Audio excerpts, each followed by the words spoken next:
Hola, hola. Bueno, hemos sido convocados en este caso para desarrollar un poco lo que es la estrategia, los aspectos vinculados con lo que es la prevención del lavado de activos. Y en esta presentación lo que he tratado de incorporar son los aspectos más importantes, por lo menos parte de lo que también va a estar incorporado en el curso online, en todos los aspectos atinentes a la prevención del lavado de activos.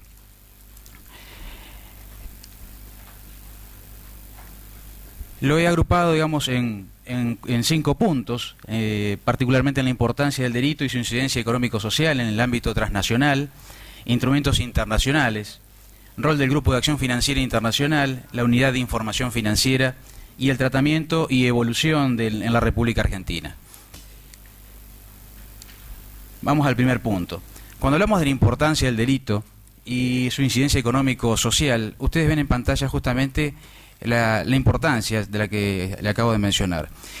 Hay dos componentes fundamentales, es decir, desde el punto de vista económico, lo que significa, o sea, lo que mueven estos tipos de delitos. Hablamos de $300.000 millones, $250.000 millones en los primeros componentes, es decir, lo que es el tráfico de estupefacientes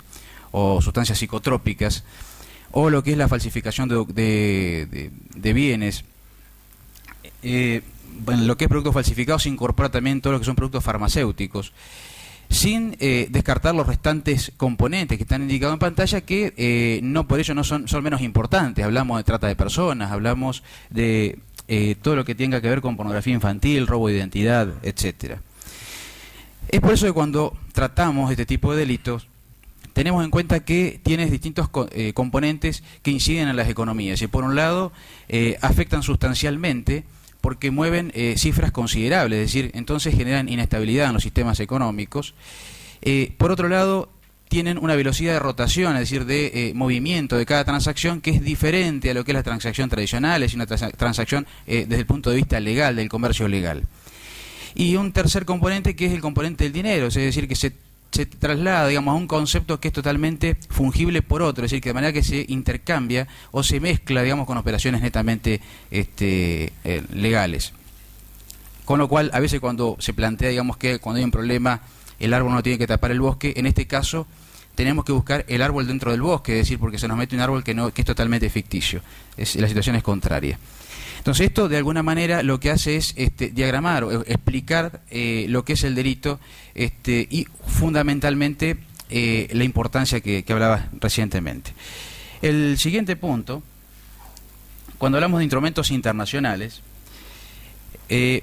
para que ustedes tengan una idea, hay cerca de más de 15 convenios internacionales que tienen que ver con el lavado de dinero o prevención del lavado de dinero y el terrorismo. En este caso he rescatado, digamos, los más relevantes porque justamente son los que luego contemplan, por ejemplo, las recomendaciones internacionales. El primer convenio, el Convenio de Naciones Unidas contra el tráfico ilícito de estupefacientes y sustancias psicotrópicas, data del año 1988 y justamente es conocido como la Convención de Viena porque así tuvo lugar este tipo de convenio. Tengan en cuenta que hasta esta época el seguimiento de lo que era el tráfico de drogas se lo vinculaba específicamente con la salud, es decir, no había una penalización por esto. Es decir, acá donde empieza a tomar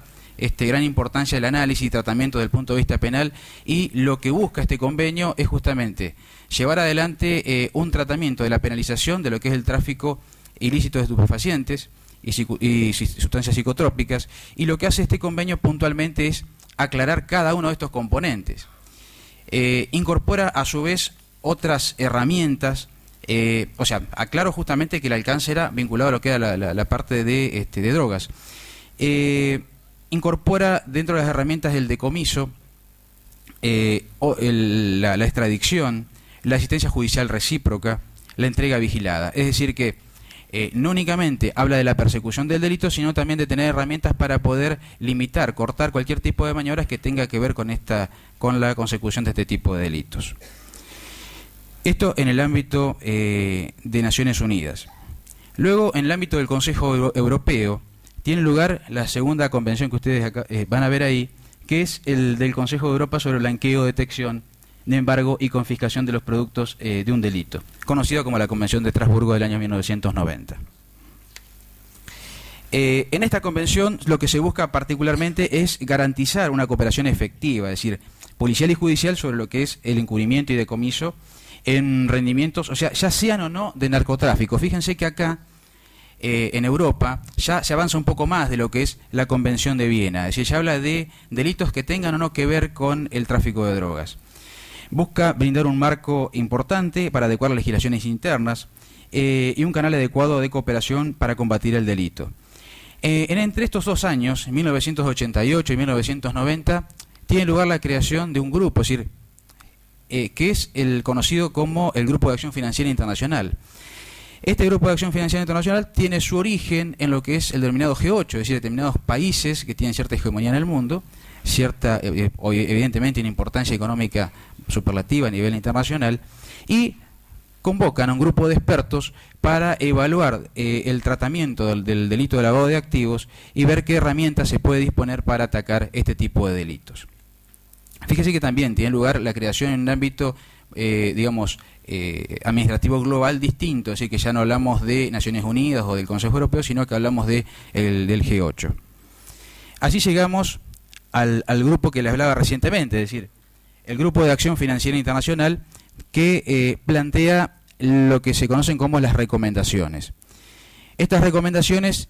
se inician por allá por el año 1990 y justamente arrancan con recomendaciones que tienen que ver con atacar el delito, pero vinculados a las drogas. Luego, en las modificaciones del año 1996, empieza a ampliarse todo esto, a atacar no únicamente el delito vinculado a las drogas, sino el resto de los delitos. En el año 2001 se incorporan las recomendaciones que tienen que ver contra el terrorismo, es decir, ya no únicamente se habla, digamos, de cómo atacar el delito vinculado al lavado de dinero, sino también contra el terrorismo. En el 2003 se hacen adecuaciones a estas recomendaciones, hasta llegar a las últimas, en el año 2012, que se hace una reestructura de alguna manera de las recomendaciones. Es decir, hasta este momento, hasta el año 2012, teníamos las 40 recomendaciones vinculadas a la prevención del delito de lavado de activos y 9 recomendaciones especiales vinculadas a la financiación del terrorismo y actos terroristas. Lo que hace esta nueva reformulación de las recomendaciones es incorporar directamente en las 40 recomendaciones todo lo que tenga que ver con atacar la prevención del delito de lavado de activos y el financiamiento y actos terroristas, y también la proliferación de armas de destrucción masiva.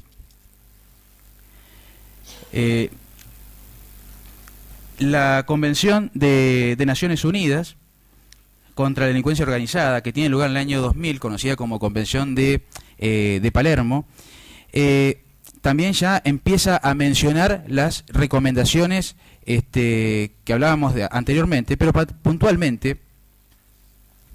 le da un alcance mayor a la Convención de Viena que hablábamos recién,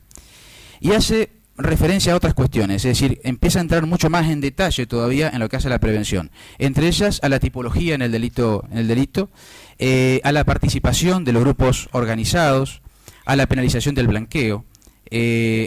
penalización de la corrupción, penalización de la obstrucción de la justicia.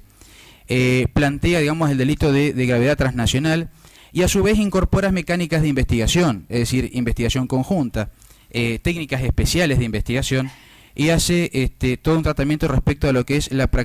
parte efectiva de la remisión de actuaciones que tengan que ver con acciones penales atacando el delito de lavado de activos.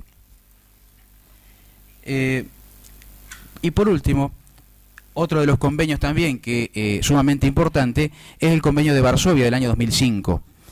En este convenio, que también es un remixado, digamos, de lo que venía del convenio del Consejo Europeo, incorporando también nuevos elementos, es decir, cada uno de estos convenios van incorporando herramientas que sirven para atacar el delito de lavado de activos. Además de incorporar una serie de definición de distintos términos vinculados al delito, hace una clara aplicación a la financiación del terrorismo, y hace también una clarificación respecto a lo que es la figura del comiso o decomiso, del planteo de indagatorias y medidas provisionales, como el congelamiento de bienes, el congelamiento de cuentas, el embargos preventivos. ¿Qué hacer? O sea, ¿qué gestión tener una vez que se efectúa el decomiso de los bienes o el congelamiento de las cuentas? Y se habla también de la eficacia jurídica de los estados cuando actúan, digamos, llevando adelante este tipo de de ataque, digamos, frente al delito de lavado de activos. Incorpora cuestiones que tienen que ver con la irrelevancia del delito principal en cuanto a perseguir el delito de lavado. Es decir, puede ser que no se tenga todos los elementos para llegar al delito principal, pero si se tienen elementos para llevar adelante el ataque con lo que es el lavado de dinero, obviamente se puede llevar a la práctica este tipo de herramientas y de investigaciones. También otra de las cuestiones que incorpora es llevar adelante la responsabilidad penal de las personas jurídicas, y esto es fundamentalmente para llegar a los bienes y a las cuentas que se deben congelar y se deben decomisar como medida efectiva en la prevención del lavado de activos. Bien. Y para cerrar, en el ámbito de estos convenios, de estas convenciones, en el ámbito europeo también hay otro grupo de expertos, un comité de expertos, conocido como el Moneyval, que es justamente que también plantea medidas antiblanqueo. Es decir, que hay dos grupos de expertos, por un lado lo que es el Gafi y por otro lado el Moneyval, pero que en definitiva no es que uno reemplaza a otro, sino que en definitiva se complementan.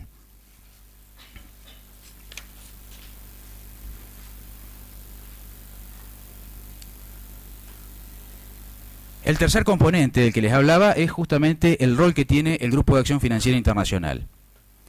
Este grupo, como recién les decía, es el que plantea toda una serie de recomendaciones y que hacen a la integralidad, digamos, de todo un sistema de prevención para poder atacar el delito de lavado de dinero, lavado de activos. Mientras que oportunamente la estructura que seguía las recomendaciones era atinente a las cuestiones que tenían que ver con el sistema jurídico, con todas las medidas atinentes a las entidades financieras, medidas atinentes a las actividades y profesiones no financieras, pero sí designadas para responder ante la prevención del delito de lavado de activos y la cooperación internacional. Se hace un replanteo y hoy la estructura que tienen las recomendaciones del año 2012 es la que ustedes ven en pantalla. Es decir, que plantea en un punto lo que es la política y coordinación de acciones antilavado y de activos y contra el financiamiento del terrorismo.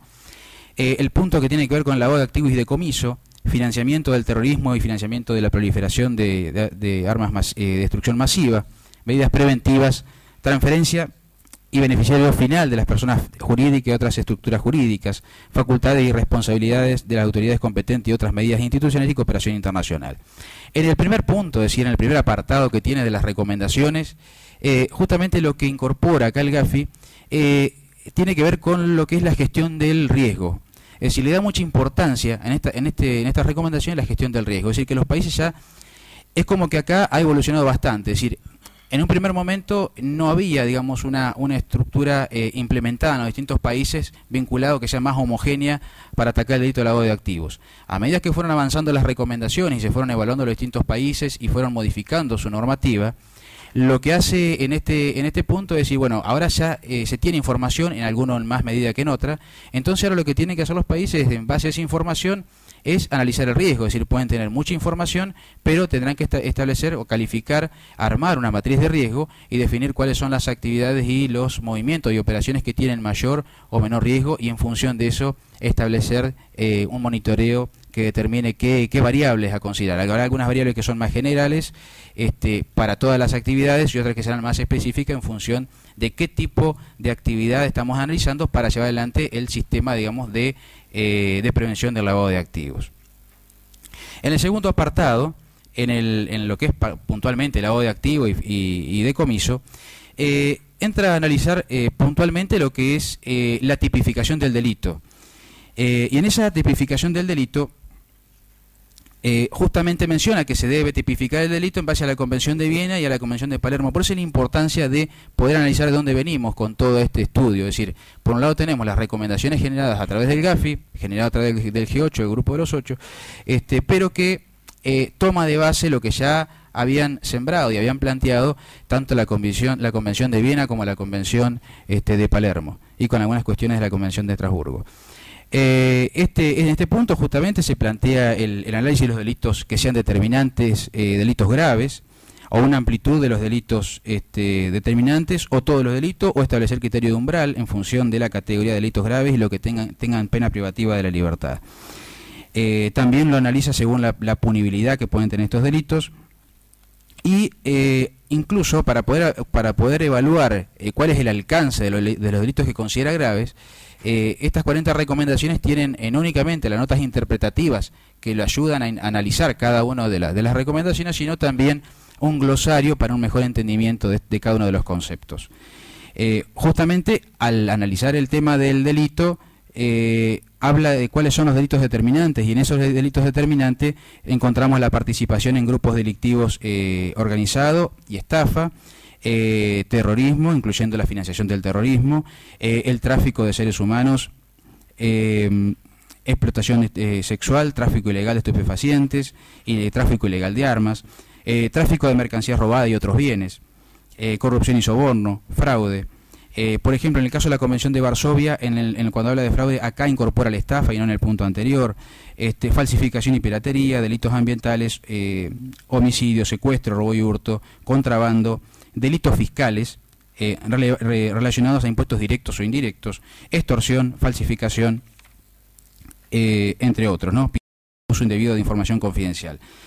Tengamos en cuenta que hay países que consideran la evasión fiscal como delito previo. Argentina está dentro de ellos, es decir, Argentina incluso no lo contemplaba y lo empezó a contemplar, además de hacer una reformulación cuando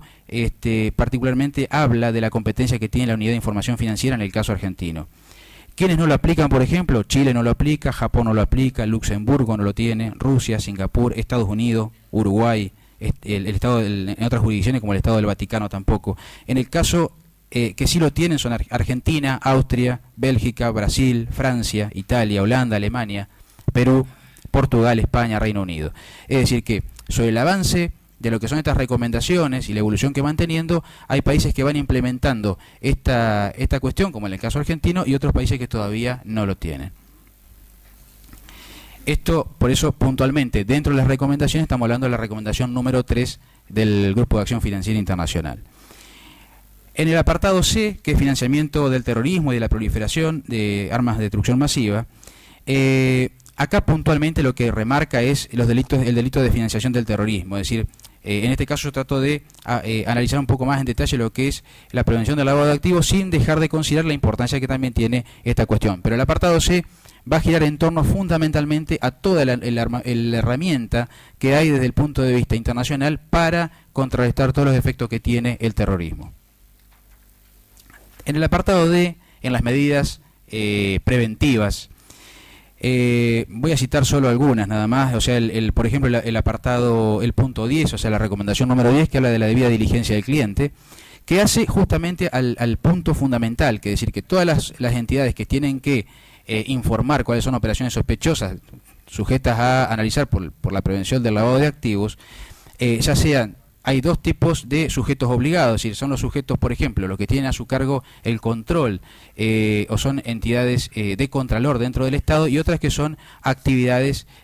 puntuales, porque son, digamos, muy sensibles dentro de lo que es la prevención del lavado de activos, como son las actividades financieras o actividades no profesionales, perdón, o que no sean, digamos, si bien no son entidades financieras, sí son entidades designadas.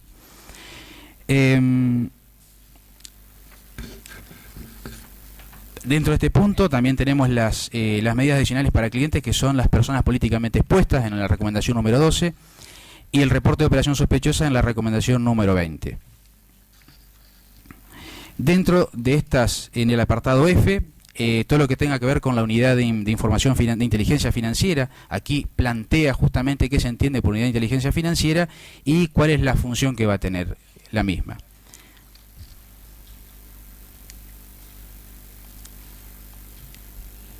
Aquí ustedes van a ver que no únicamente existe el GAFI, sino que existen otros grupos también regionales en cada lugar del mundo, y que lo que hace también es adherir a las recomendaciones del GAFI.